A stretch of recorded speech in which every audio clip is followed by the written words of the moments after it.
We already ran Michael Jordan forward into today's NBA. Now let's run it the other way. Take the all-time leading scorer, LeBron James, and drop him straight back into Jordan's era. Hand checking, no spacing, no zone defense, bully ball. Would his numbers survive that brutal 90s world, or would they get even bigger? So I ran the model in reverse. Let's find out. Here's how the model works in reverse. We strip the modern era out of LeBron's numbers, convert to per possession, measure how dominant he is versus his peers, then drop him into the 90s, adjusting for that era's pace, rules, and physicality, and demodernizing his shot profile. Add the advanced athletic data, and out comes a projected 90s line. Every number is verified. Let's start with the real numbers. This is Game is Culture. Quick thing before we run it. If you like basketball history rebuilt with real data, subscribe. It's free and it helps a ton. Now the real numbers. Step 1, the real numbers.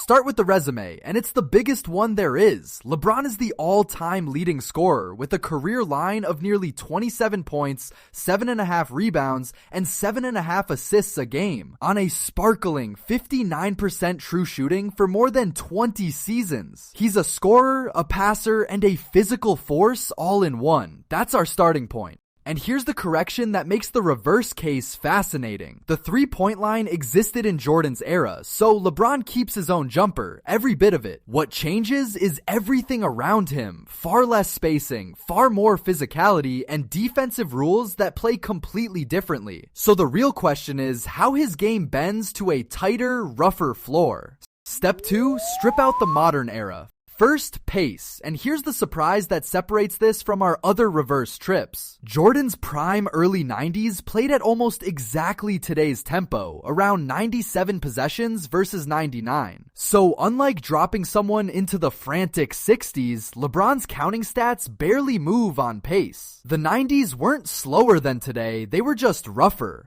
Now the shot diet, and here's the correction a lot of people get wrong. About a quarter of LeBron's shots are threes, and the three-point line existed in Jordan's era, so he keeps every one of them. What changes isn't his shot, it's his teammates. 90s teams took barely a third as many threes, so the floor he operates on is far more crowded.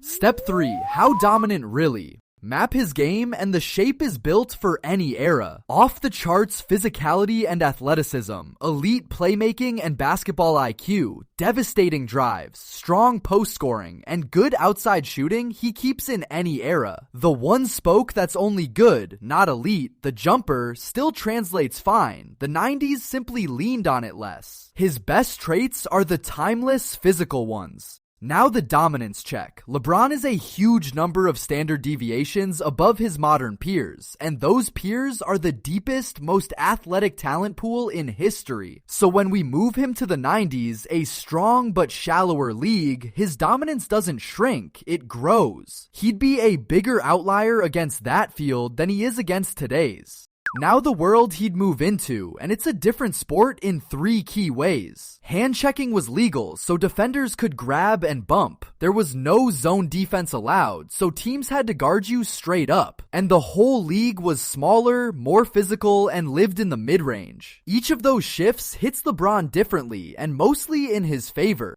Step 4, the shot in a tighter era. Here's where his shots come from. A heavy cluster at the rim, a band of mid-range, and those threes up top and in the corners. That map barely changes in the 90s. The line is right there. And here's the kicker. 90s defenses barely respected the three. They sagged off and closed out soft to protect the paint. So a high-volume bomber like LeBron would get the most open perimeter looks of his life.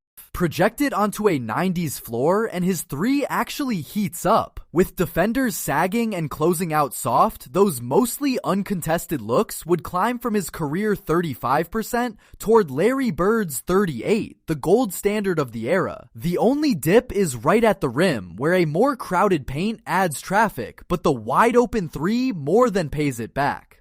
And here's the comparison that captures it. Translate LeBron's exact game back, and he projects as a Bird tier shooter, around 37% from deep, but at more than double Bird's volume, nearly 5 attempts a game in a league where whole teams took about 15. He wouldn't just fit the 90s, he'd be the most prolific floor spacer the era had ever seen, on top of being its most physical wing. Now the rules, and this is where the 90s hand him a gift. With no zone defense allowed, teams couldn't legally pack the paint or scheme help against him. So a downhill driver and elite passer in isolation would be flat out unguardable. And hand checking? He weighs 250 pounds of muscle. Grabbing him barely slows him, while he bullies smaller defenders all night. The rules help him far more than they hurt. Quick halftime note, if you want every legend run through this model, stick around, and subscribe while you're here, it's free. Now the super advanced layer. Step 5, the super advanced layer.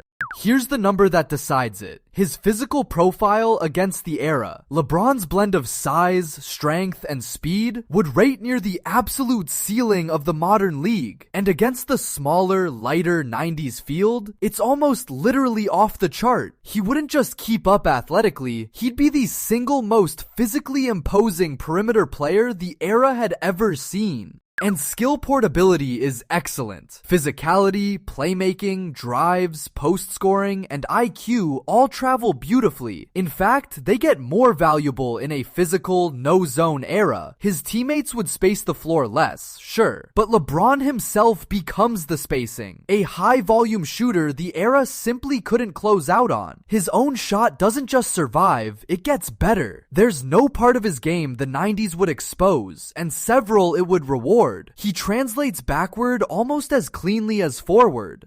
The projection. Put the eras side by side. The crowded paint costs him a hair at the rim, but his three-point efficiency rises on open looks. His free throws climb in a no-zone era, and his rebounding and passing carry straight over. Net efficiency holds or even improves. The modern line doesn't shrink in the past, it grows. The 90s would have made his counting stats bigger, not smaller. Here's the model's projected 90s LeBron, my estimate with a range. Around 29 points, 8 rebounds, and 8 assists a night, on efficiency that holds or even rises. His wide open three offsetting the crowded paint, with even more rim pressure and free throws. That's a perennial MVP and a physical force the era had no answer for. The kind of player who would have rewritten its record books. So the final verdict, how good would LeBron be in Jordan's era? The model says an all-time great who would utterly dominate, arguably even more than he does today, because his physical edge over a smaller league would be enormous, and the no-zone rules would set his ISO game free, and his open three would be a spacing weapon the era never had. The only thing keeping this from a perfect score is the relentless grind of 90s physicality over a full season. He'd have been a 90s nightmare. Where could the model be wrong? If you believe the relentless 90s physicality and hard fouls would wear even him down over a full season, you'd shave the projection slightly, that's fair. And if a packed 90s paint slowed his drives more than the model assumes, the efficiency dips a bit further. But size, passing, and force are the safest traits to travel in any direction, and his are historic. So that's the model's answer. A 90s LeBron is an all-time great, who might have been even more dominant than he is today. Do you think the 90s would have boosted him or broken him? Tell me below, and tell me which legend to run through the model next, forward or backward. And we are so close to 1,000 subs, so subscribe to stay up to date.